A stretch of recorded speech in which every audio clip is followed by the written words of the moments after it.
안녕하세요. 별라디오 서연에 오신 것을 환영합니다.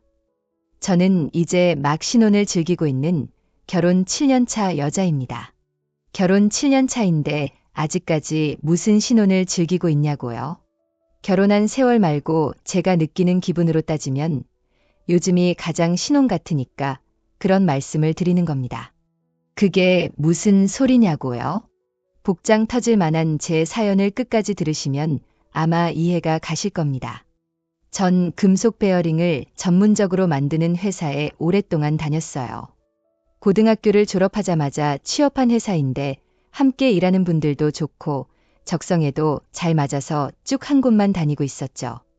그 덕분에 넉넉하지 못한 집에 도움도 줄 수 있었고 제 미래를 위해 조금씩 돈도 모을 수 있었습니다. 그래서 제게 이 회사는 아주 고마운 곳입니다. 사실 그것뿐만 아니라 남편도 이 회사에서 만나게 됐으니까요. 남편은 제가 다니던 회사의 기술자였는데 얼굴만 아는 사이였다가 회식 자리에서 연인으로 발전해버렸습니다. 이런 말이 어떨지 모르겠지만 결국 회사가 남편을 소개시켜준 셈이고 술이 남편으로 만들어준 거라고나 할까요? 아무튼 공식 사내 커플이 된 우리 두 사람은 이듬해 결혼을 하기로 약속을 했고요. 상견례도 무사히 잘 마쳤고 결혼 날짜도 길이를 택해 잘 정했습니다.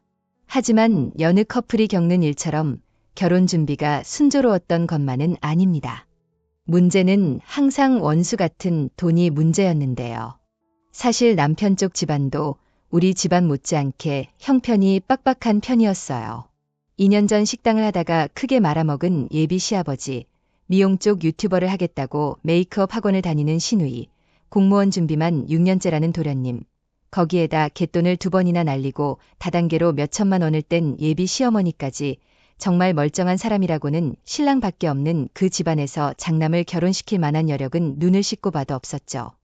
그나마 다행이라면 신랑이 어느 정도 모아놓은 돈이 있다는 것이었는데요. 솔직히 그 돈으로는 전셋집을 구하기는커녕 아파트 월세 보증금 하기에도 턱없이 부족했어요. 그렇다고 저랑 결혼하려면 없는 돈이라도 구해오라고 할 수 있는 노릇도 아니지 않습니까? 예비 시아버지는 일당 받는 공사장에서 일하시고 대출금 이자 갚는 것도 허덕이고 있는데 말입니다. 다행히 친정 아버지가 저 결혼한다고 1,000만 원을 보태십니다. 부족하지만 이걸로 혼수라도 하라고 말이죠. 저희 아버지가 그만한 돈을 모으기까지 얼마나 고달팠을지 짐작이 되었기에 금방 눈시울이 뜨거워지더군요. 다 키워놓은 생떼 같은 자식, 다른 남자랑 집 나가서 살겠다는 딸이 뭐가 예쁘다고 돈까지 내놓으실까요? 마음이 서글프고 애달파서 결혼을 물리고 싶을 정도였습니다. 또 잘 사는 모습을 보여드리는 것도 효도라는 생각이 들면서 힘든 환경 탓하지 말고 형편에 맞춰 살자는 생각도 들더군요. 그렇게 우리 두 사람은 일단 돈을 모을 때까지 작은 집에서 신혼생활을 시작하기로 했습니다.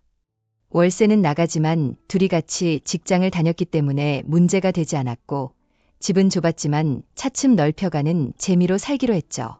아니, 그렇게 생각하려고 노력을 했었어요. 돈이 없는데 아이처럼 투정만 부릴 수 없는 노릇이었으니까요.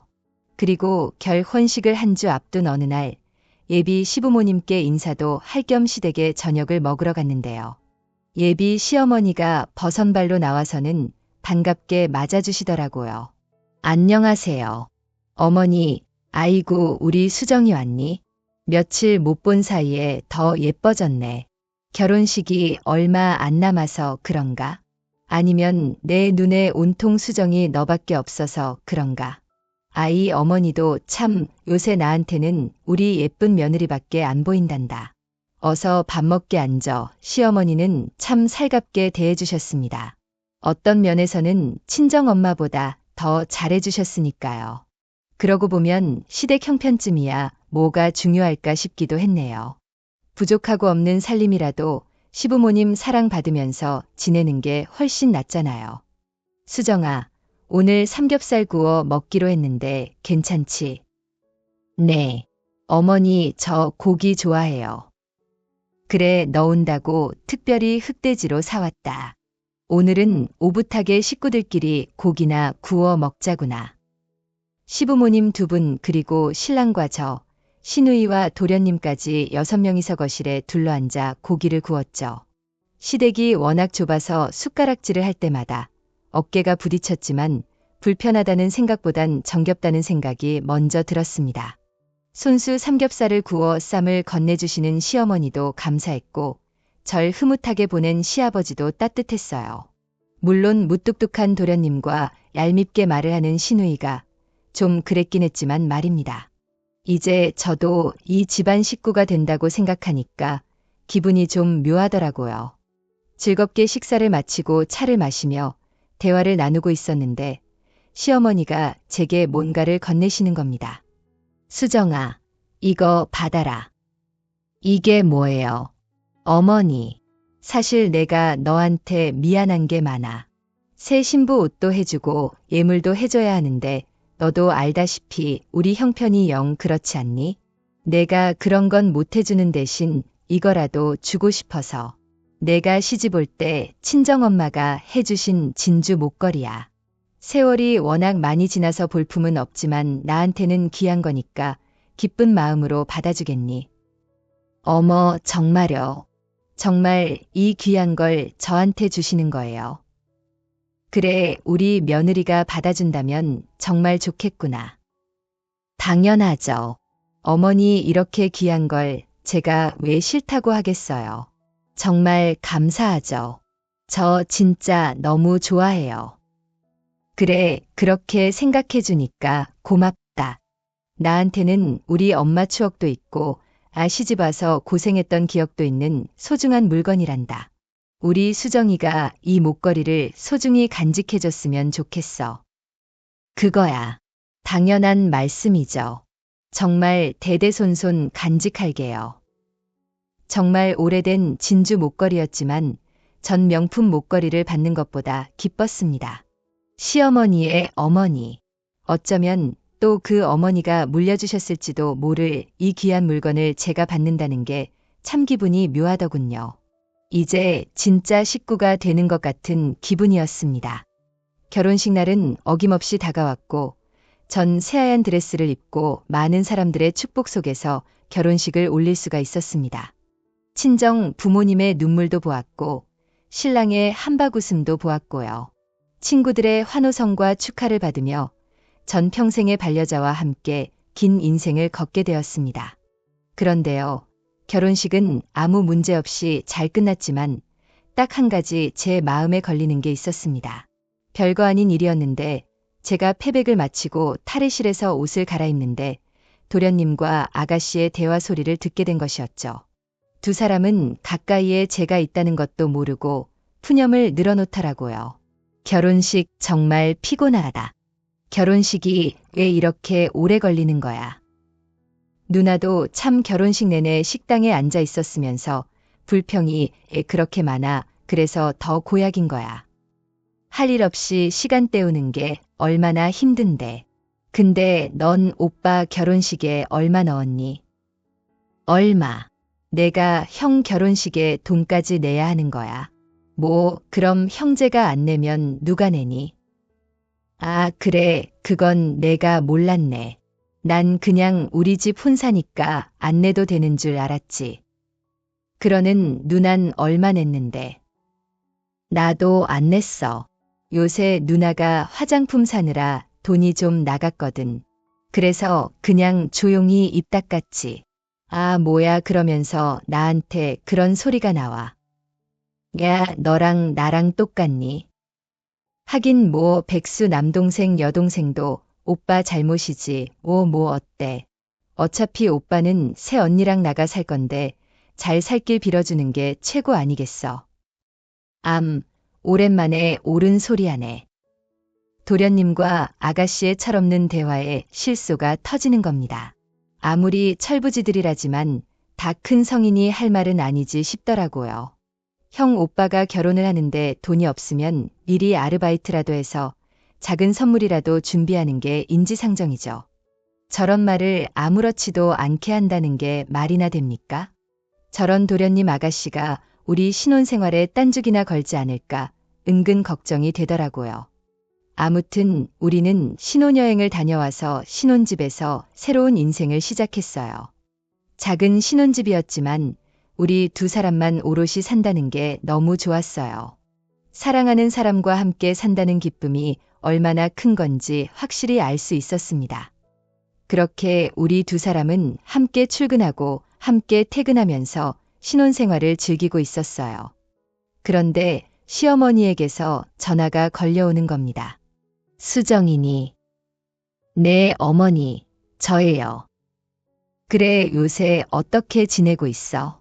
얼굴 한번 보고 싶은데 언제 한번 들러라. 너 좋아하는 잡채 해놓을게.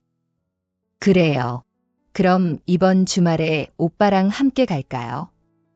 아니, 종혁이는 내버려 두고 우리 둘만 만나자. 내가 기니 할 말도 있고 해서. 아, 그래요. 네, 알겠습니다. 시어머니가 할 말이 있다며 남편을 두고 보자는 겁니다.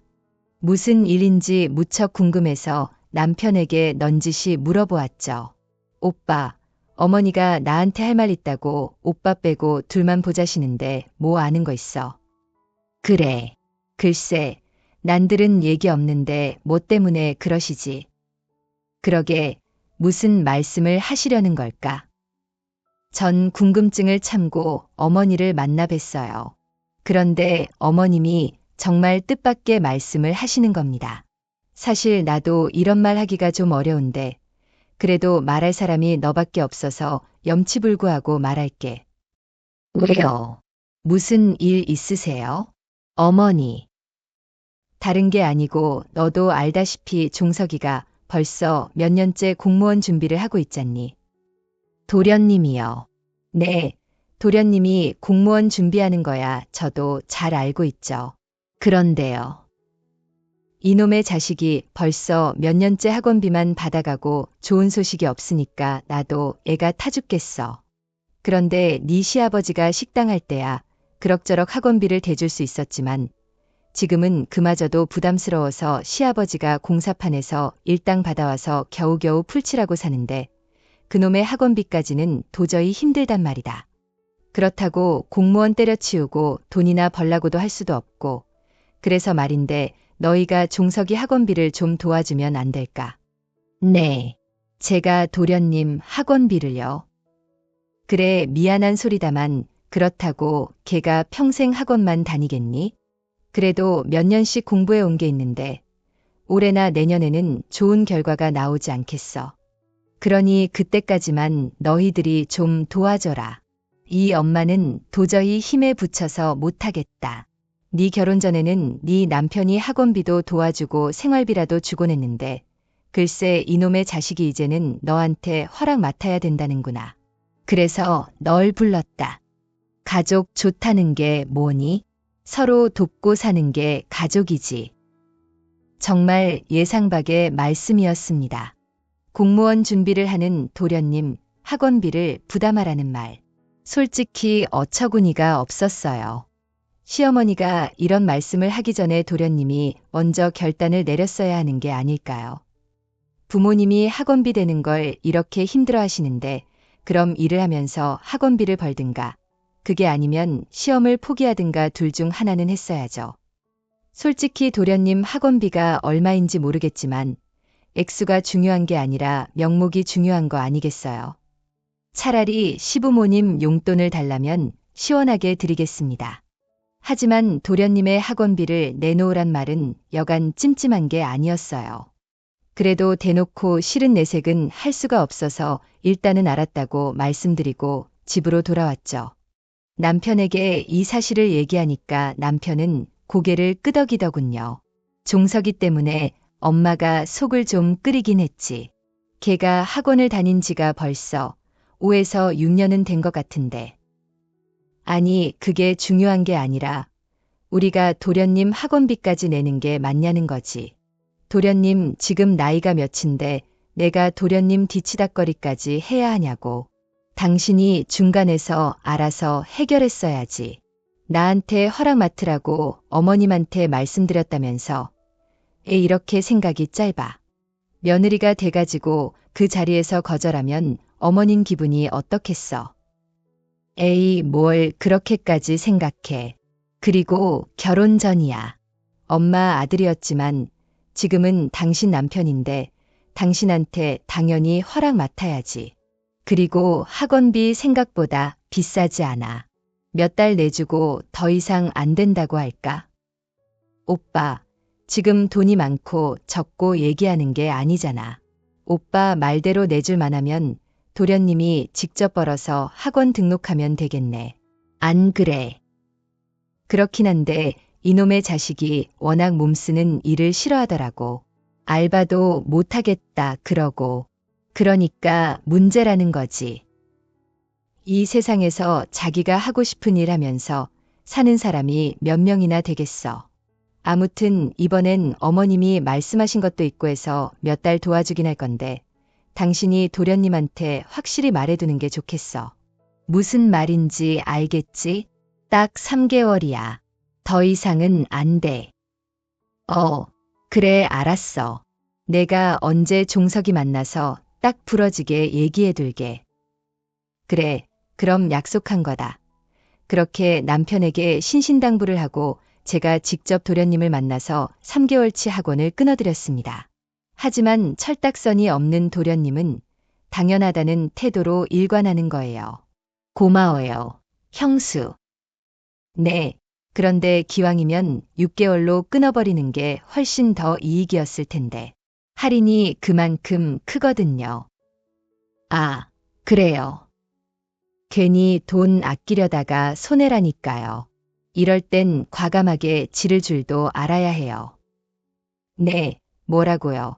생각 없이 나불대는 그 주둥아리를 더도 덜도 말고 딱 한 대만 치고 싶다는 충동이 일어나더군요.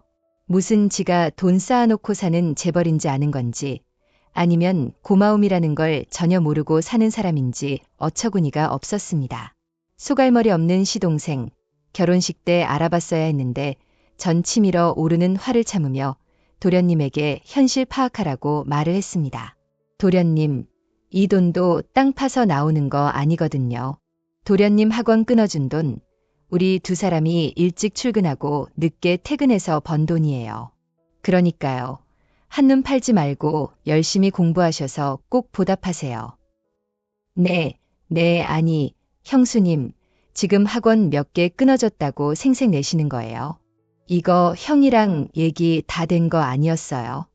그렇게 말씀하시니까 기분이 좀 그러네요. 꼴에 자존심은 있는지 제가 그 말 한마디 했다고 도끼 눈으로 노려보지 뭡니까? 그러니까 저도 인내심에 한계가 느껴지는 겁니다. 시어머니 얼굴 봐서 참고 있었더니 호구로 보이는 모양이에요. 도련님, 인생 그렇게 호락호락하지 않아요? 솔직히 이 돈, 크다면 크고 적다면 적은 돈이지만 도련님이 마음만 먹는다면 얼마든지 벌 수 있는 돈이잖아요. 제 말이 그렇게 기분 나쁘시면 이제 도련님 손으로 직접 돈 벌어서 등록하세요. 그리고 저희 지금 월세 살면서 학원비 내주고 있는 거 모르세요? 제발 정신 좀 차리세요. 앞으로 한 번만 더 어린애처럼 투정 부리거나 철없이 행동하시면 저 도련님 안 볼 거예요. 아시겠어요? 알았어요. 알았어. 또 저러신다. 농담한 걸 가지고 걱정 마세요. 제가 공무원만 합격하면 우리 형수님 명품백 근사한 걸로 하나 사드릴게요. 사람은 은혜를 입었으면 갚는 게 인지상정 아니겠어요? 웃지 좀 마시고 저 지켜볼 거예요. 그렇게 쏘아붙이고 쌩하게 돌아왔네요. 집으로 돌아오는데도 분이 풀리지가 않았습니다. 돈을 쓰면서 이런 대우까지 받아야 하는 게 정말 짜증 나더라고요. 그런데 더럽고 찝찝한 기분으로 집에 돌아오자마자 시어머니한테서 전화가 오는 겁니다. 불길한 예감이 딱 드는 겁니다. 수정아, 너 학원 끊어주면서 종석이한테 뭐라고 그랬다며 어쩜 그깟 학원비 몇 푼 대주면서 아기를 죽이니 종석이도 엄연히 시댁 사람인데 그렇게 함부로 굴어도 되는 거니? 아니요. 어머니, 그게 아니라요. 됐다.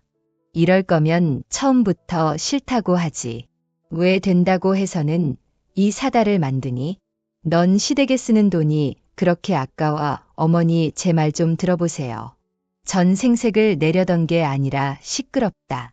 아무튼 너한테 실망이 아주 크구나. 내가 널 그렇게 아끼고 예뻐했는데 사람 뒤통수를 이런 식으로 치니 댔다.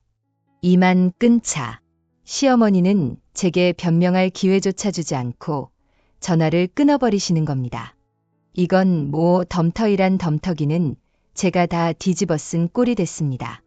갑자기 돌변하시는 어머님 역시 팔은 안으로 굽는다는 말이 틀린 말이 아니었어요. 그렇게 밤새 열이 목구멍으로 올라오는데 가슴을 치며 겨우 화를 삼켰네요. 남편에게 이 모든 일을 말했지만 남편은 태평하기 그지없었습니다. 신경 쓰지 마. 내가 엄마한테 잘 말할게. 당신이 종석이한테 그런 뜻으로 말한 게 아니라고 잘 설명드릴 테니까 화 풀리실 때까지 내버려둬.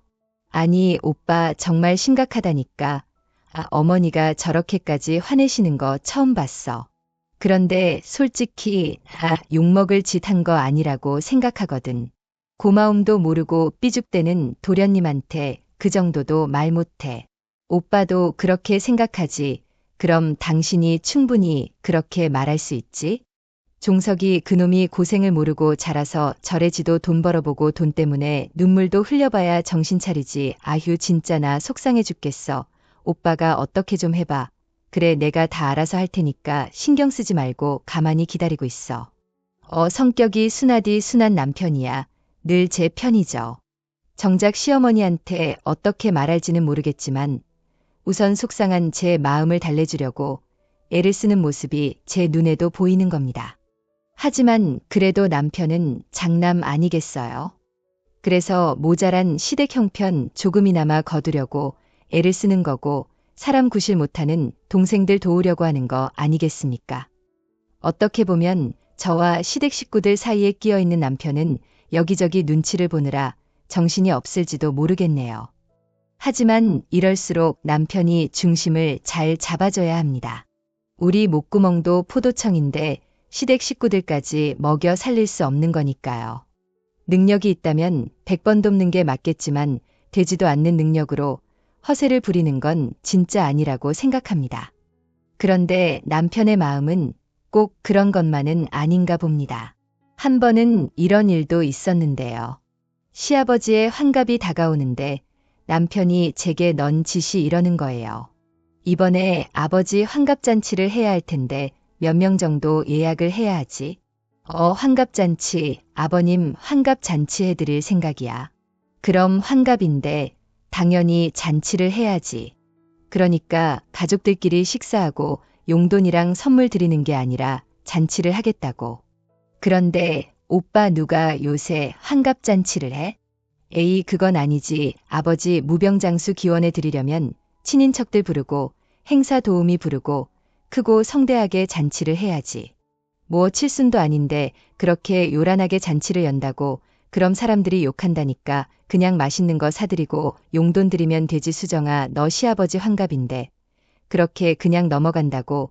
그 말은 좀 서운한데 아니 오빠 그게 아니고. 그때도 그런 남편을 설득하느라 한참 진땀을 뺐습니다. 장난 마음이야. 왜 모르겠어요.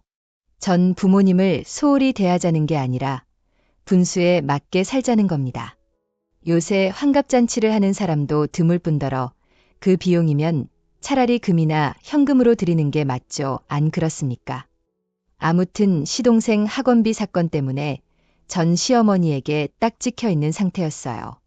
그렇게 한두어 달쯤 흘렀을까요? 시어머니의 화가 어느 정도 풀렸겠거니 생각을 하고 여수에서 특별히 주문한 갓김치를 싸들고 남편과 함께 시댁에 찾아갔죠. 시어머니가 갓김치라 하면 정말 좋아하시거든요. 하지만 시댁에 발을 디디는 순간까지 분위기가 정말 냉랭하더라고요. 전했어 얼굴에 웃음을 지으면서 없는 아양을 떨었습니다. 어머니 이거 제가 여수에서 시킨 갓김치인데요. 한번 드셔보세요. 어머니 드리려고 정말 잘하는지 골라서 주문한 거예요. 갓김치 나이 들수록 김치처럼 염분 많은 음식 줄여야 하는 거 몰라. 넌 네 시어미가 빨리 죽으라고 이딴 거 주는 거니 뭐니? 네, 아니 어머니 그게 아니고요. 그리고 김치를 주려거든 네가 직접 담가서 줄 생각은 안 하고 사다 주는 게 어딨어. 넌 정성이라는 것도 모르니 시어머니가 화가 단단히 난 모양입니다. 말 한마디 한마디에 서슬 퍼런 날이 서 있는데 남편까지도 어쩔 줄을 몰라 하더라고요. 어휴, 엄마 이제 그만 좀 해요. 수정이가 엄마 생각한다고 했어서 주문한 건데. 그렇게 말씀하세요. 아직도 종석이 학원비 때문에 화가 안 풀렸어요. 누가 그것 때문에 그런데 사실이 그렇다는 거지. 사실이 수정이가 지금 주부 몇 년 차인데 김치 한 포개 제대로 담글 줄 몰라서 사다 먹어. 네가 등신처럼 맨날 싸고 도니까 수정이가 저러는 거 아니야. 엄마 무슨 말이 그래요? 싸고 돌긴 누가 싸고 돌아요.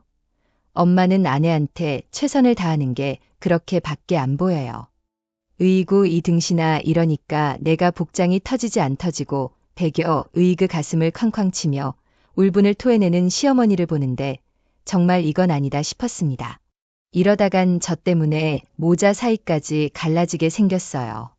아직도 도련님 학원비 때문에 분이 안 풀리신 것 같은데 갓김치 정도로 화해를 하려던 제가 어리석었던 거였죠. 어머니 죄송해요. 저희 그만 돌아갈게요. 그냥 쉬세요.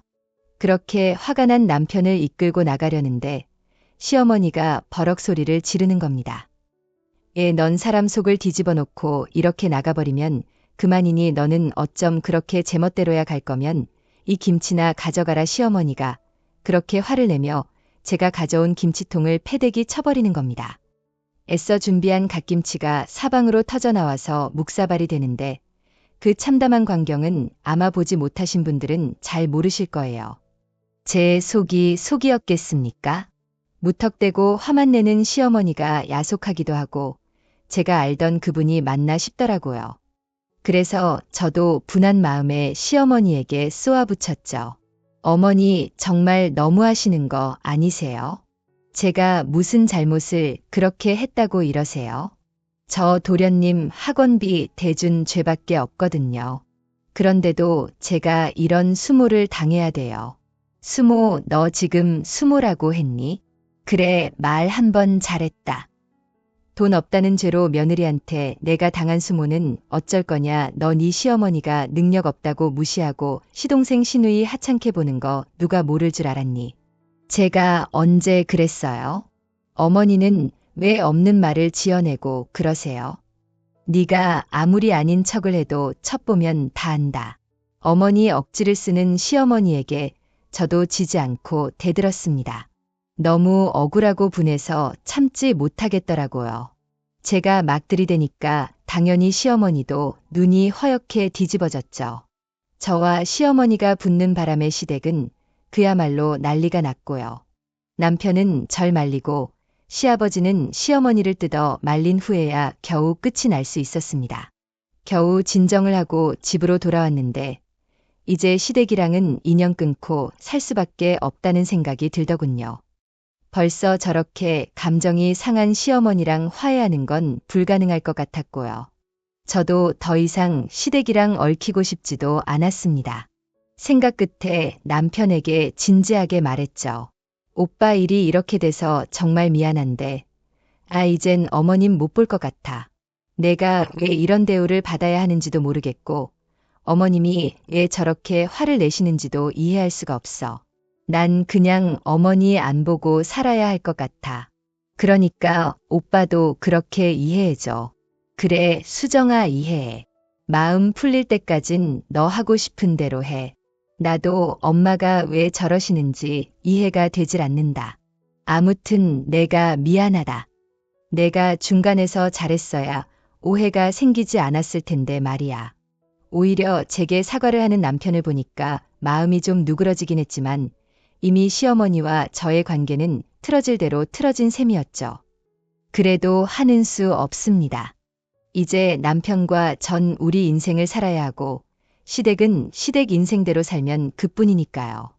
그렇게 큰 사달이 있고 난 후 저희에게 정말 기쁜 소식이 전해졌습니다. 아파트 청약을 넣었는데 그곳에 당첨됐다는 연락이 온 게 아니겠어요. 그 소식에 남편을 얼싸안고 얼마나 뛰었는지 모르겠습니다. 시어머니와의 전쟁 같던 싸움은 머릿속에서 싹 지워질 정도로 기쁘더라고요. 작은 집에서 살다가 그런 번듯한 아파트에 살 수 있다는데 좋지 않을 이유가 있겠어요. 마치 꿈이라도 꾸는 것 같았죠. 하지만 문제는 분양을 받을 자금이 부족하다는 것이었습니다. 솔직히 청약에 당첨될 생각은 하지도 못하고 혹시나 하는 마음으로 지원을 한 거였거든요. 당연히 분양대금을 치를 자금은 준비가 안 된 상태였죠. 아파트 담보대출이 있긴 했지만 그것만으로는 충분하지 않았고 모아놓은 돈으로는 모자란 금액을 채우기에 턱도 없었습니다. 자금 준비가 안 되면 어렵게 당첨된 아파트가 날아가 버리는 거죠. 전 어떻게 해서든 분양대금을 치르고 아파트에 입주하고 싶었습니다. 하지만 그만한 돈을 구한다는 게 쉬운 일은 아니었어요. 남편과 제가 백방으로 알아봐도 부족한 돈을 메우기엔 역부족이었습니다. 남편과 저는 예민해질 수밖에 없었어요. 중도금을 치러야 하는 날은 점점 다가오는데 도통 답을 찾을 수가 없었습니다. 그렇게 머리를 싸매고 있는 와중에 집으로 누군가가 찾아왔더라고요. 문을 열고 보니 야이온 밉상 시누이가 아니겠습니까? 어머, 아가씨가 여긴 웬일이세요? 그동안 잘 있었어요? 새언니 촬영 때문에 근처 볼 일이 있어서 왔다가 가방 돌려주려고 들렀어요. 가방이요? 무슨 가방이요? 언니 가방이요? 이거 저 빌려줬잖아요. 네, 언니는 몰랐구나. 그럼 오빠가 연니한테 얘기도 안 하고 그냥 빌려줬나 보네. 아가씨가 내민 가방은 분명 제 가방이 맞았습니다. 딱 하나밖에 없는 제 유일한 명품 핸드백이 시누이 손에 들려있는 겁니다. 아가씨가 오빠한테 제 가방을 빌려달라고 한 거예요. 네, 제가 촬영하느라고 좀 필요해서요. 예전에 언니가 들고 있던 게 생각나서 부탁을 좀 했죠. 하지만 전 당연히 오빠가 연니한테 허락받고 빌려주는 건 줄 알았죠. 참 이제 하다 별짓을 다 합니다. 남편은 제 가방을 희키 꺼내서 자기 동생한테 빌려준 거예요. 저는 남편에게 불같이 따져 물었죠. 오빠 내 허락도 없이 아가씨한테 이 가방을 빌려줬어. 정말 왜 그래? 진짜 가방, 그거 당신 사우나 갔을 때 내가 빌려줬는데 애 빌려주면 안 되는 거야. 가방 달른 것도 아닌데 오 어때서? 그래. 뭐 그걸 몰라서 물어. 당연히 남의 것을 빌려줄 땐 주인한테 허락을 맡아야 하는 거 아니야. 오빠가 아가씨한테 가방 빌려준다고 나한테 한마디라도 했냐고. 에이 그깟 가방 한번 빌려주는데 식구끼리 무슨 허락은 식구 아니야. 식구 아니라고 나한테는 식구 아니라고. 전 그렇게 남편에게 가방을 집어던지며 화를 내고 말았네요.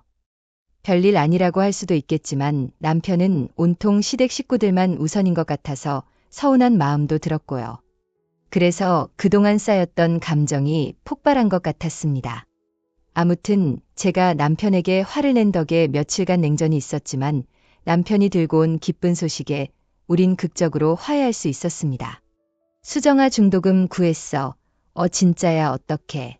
사장님한테 말씀드려서 특별히 회사 대출을 받기로 했어. 회사 대출 사장님 웬만하면 대출 잘 안 해주시잖아. 어떻게 말씀드렸어. 어떻게 말씀드리기엔 현재 상황을 솔직히 말씀드렸지. 그리고 회사 사정에 따라 대출해주는데 요즘 회사 상황이 나쁘지 않으니까 해주시려나 봐. 정말 잘됐다. 진짜 잘됐어. 이제야 숨통이 트일 것 같아. 묵은 체중이 다 내려간 기분이야. 정말 눈물이 날 정도로 좋더라고요.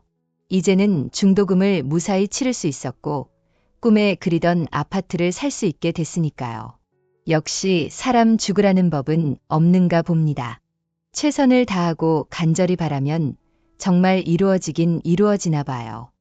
저희는 그렇게 중도금을 잘 치렀고 후에 대출을 받아 잔금까지 완납할 수 있었어요. 이제 아파트가 완공되면 멋진 새 집에 입주만 하면 되는 겁니다. 그렇게 저희는 하루하루 손꼽아 입주 날짜만 기다리고 있던 날이었어요. 갑자기 초인종이 울리며 누군가 집으로 찾아왔더라고요. 주말이라서 올 사람이 없었는데 말이죠. 고개를 갸웃대던 남편이 문을 열었는데 뜻밖의 시어머니가 서 계신 게 아니겠어요.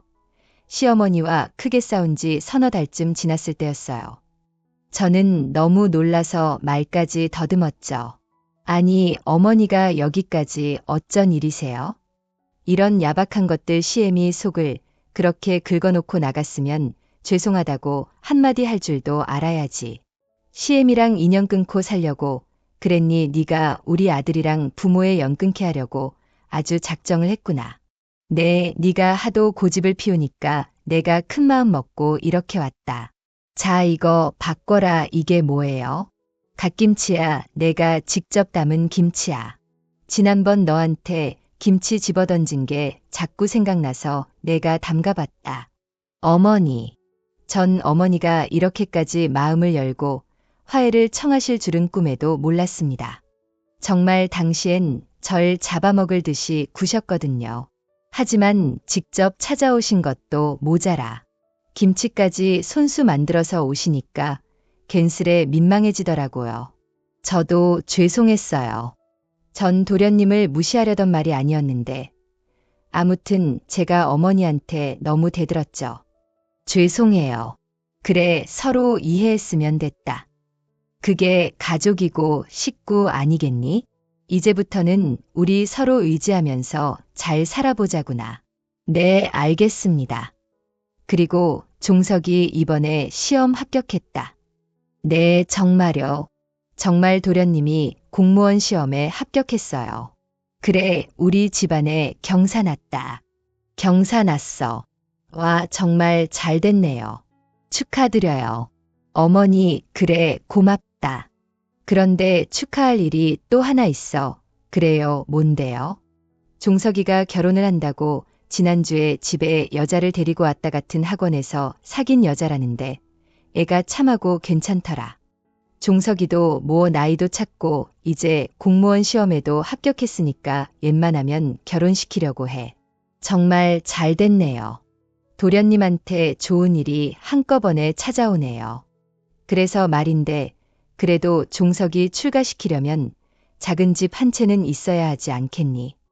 중심가는 너무 비싸서 엄두도 못 내고 외곽 쪽에 적당한 아파트 한 채 마련해 주려는데 너도 알다시피 우리가 그만한 능력이 돼야지 말이지. 그래서 말인데 너희가 좀 도와줘야겠다. 들어보니까 그쪽 집안에서 아파트를 요구했나 보더라고. 어쩌겠냐, 가족들이 힘을 모아서 도와야지. 어머니, 저희가 도련님 아파트 해줄 돈이 어딨다고 그러세요? 종혁이한테 들었어. 너 이번에 아파트 청약 당첨돼서 곧 입주한다며. 그 아파트 담보로 2억 대출 받으면 어떻겠니? 그 정도면 어떻게든 맞춰볼 수 있을 것 같은데 물론 대출 이자는 매달 줄 테니까 걱정하지 말고 표정 하나 안 바뀌고 그런 말을 하는 시어머니의 얼굴을 보고 있자니까 기가 차서 웃음도 안 나오더군요. 결국은 또 돈 문제 때문에 기꺼이 절 찾아오신 거였어요. 아직 입주도 하지 않은 아파트를 담보로 대출을 받으라는 말이 어쩜 저렇게 쉽게 나오는 걸까요? 전 그런 시어머니랑 대화를 길게 나누고 싶지 않았습니다. 그리고 확신을 했죠. 남편과 이혼을 하는 한이 있더라도 더 이상 시댁 쪽에는 눈길도 주지 않는 게 속 편할 거라는 것을요. 전 최대한 침착하게 어머님께 말했습니다. 어머니, 이제 어머니 말씀은 더 이상 듣고 싶지 않네요. 어머니, 아들 그냥 어머니가 챙기세요. 2억 해주고 싶으면 어머니 집 팔아서 해주던가요? 뭐라고 너 또 그렇게 싹둑머리 없이 말할 거니? 네, 원래 저 이렇게 생겨먹은 년이니까 다신 제 앞에 나타나지 말아주세요. 그리고 혹시 장남도 챙기고 싶으시면 데리고 가셔도 됩니다. 뭐라고 잘난 아들 데리고 가고 싶으시면 데리고 가시라고요. 청약도 제가 넣었고요. 제 명의로 담보대출 받았거든요. 그러니 그렇게 도련님 문제로 성내실 거면 시댁 식구들 전부 보기 싫으니까 데리고 가시라고요. 정말 이젠 지긋지긋하네요. 인연이 제가 그렇게 질러버리니 시어머니가 뒷목을 잡고 개거품을 물더군요. 하지만 전 그 쇼 같은 모습에 더 이상 동요하지 않기로 다짐했어요. 이제 다시는 시어머니 얼굴을 보지 않을 거라고 제 스스로 다짐을 했거든요. 여러분, 이게 상식적으로 말이 되는 소린가요? 우리 결혼할 때는 단 한 푼도 도와주지 않고 도와주는 척도 안 하던 사람이 공무원 아들 둔 게 자랑이라고 2억을 내놓으라고 협박을 하다뇨. 말이라는 것이 통해야 하는 거잖아요. 그리고 시댁 일이라면 발벗고 나서는 남편도 정말 꼴보기가 싫었습니다. 시어머니가 턱도 없는 말을 하고 다녀가신 후 저는 남편에게 단단히 말해뒀어요. 도련님이나 아가씨에게 돈 10원 한 장이라도 보태준다면 곧바로 이혼할 거라고 엄포를 놓았죠. 그리고 저한테 시댁의 시자도 꺼내지 말라고 일러두었습니다. 그게 싫으면 이혼해도 된다고 했고요. 다행히 남편은 제 뜻을 순순히 따르기로 약속했습니다. 정말 이혼 서류 내밀고 내 인감 도장 찍고 남편한테 내밀었거든요. 당신 잘 봐. 앞으로 한 번만 더 내 허락 없이 시댁 도와주거나 말도 안 되는 걸로 시댁 편에 서면 당신 앞으로 남편으로 인정할 수 없어. 그러니 선택해놔야 시댁이야. 그러자 남편은 제 눈빛을 보고 현실을 직시했는지 저를 선택하더군요. 다시는 시댁에 호구 노릇 안 한다고 말이죠. 그래서 지금은 모든 경제권을 제게 맡기고 한 달에 30만 원씩 생활비를 받아가며 생활하고 있습니다. 남편 명의의 신용카드도 전부 없앴고 제 카드로 필요한 건 쓰고 있어요. 그래서 지금은 남편이 어디서 카드를 긁으면 제 휴대폰으로 띵동하고 문자가 날아온답니다.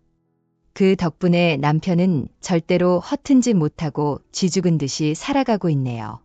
시댁은 결국 제게 꼬리를 내렸습니다. 정말로 그 이후 명절이라든지 집안 행사에 참석하지 않았거든요. 물론 남편은 혼자 조용히 다녀옵니다. 장남인데 어쩌겠어요. 시모는 제게 문자라든지 전화가 와서는 이런 관계가 싫다며 화해를 요구했지만 저는 과감하게 거절했어요. 며느리인 내가 싫다며 그렇게 욕설을 하며 거친 행동을 했던 사람이 꼬리를 내리니까 웃기긴 했지만 나중에 달라질 거라는 보장이 없다는 생각이 들어 그냥 무시해버렸습니다. 그리고 나중에 안 사실인데 결혼 전에 제게 준 진주 목걸이 있죠. 알고 보니까 그것도 시장에서 파는 목걸이를 친정 엄마가 준 걸로 속이고 절 준 거였더라고요. 어쩐지 이상했습니다. 누가 봐도 싸구려처럼 보였거든요. 이런 작은 것 하나까지 속인 사람한테 제가 어른으로 대접해 드려야 하고 며느리 역할을 해야 되는지 의문이 들더라고요. 그래서 모든 연락들을 다 차단해 버리고 있습니다. 이미 버스는 떠났다면서 말이죠. 나중에 정말 시모에게 무슨 일이 생기면 그때는 가볼 생각입니다. 지금은 저희에게 또 하나 좋은 소식이 생겼어요. 그렇게 노력해도 되지 않던 임신이 마음이 편해지니까 바로 생기더라고요. 정말 신기하지 않으세요? 그래서 지금은 출산 준비에만 전념하고 있습니다. 누구 하나 스트레스 받게 해주는 사람이 없으니 얼마나 행복하고 인생이 즐거운지 모른답니다. 그래서 더욱 열심히 살려고요. 남편 우리 아이, 새 식구 잘 살 수 있도록 응원해 주시면 감사하겠습니다. 저도 여러분들 항상 기쁜 일, 좋은 일, 행복한 일만 있으시길 응원해 드릴게요. 제 사연은 여기까지입니다. 다들 힘내시고 함께 해주셔서 감사합니다.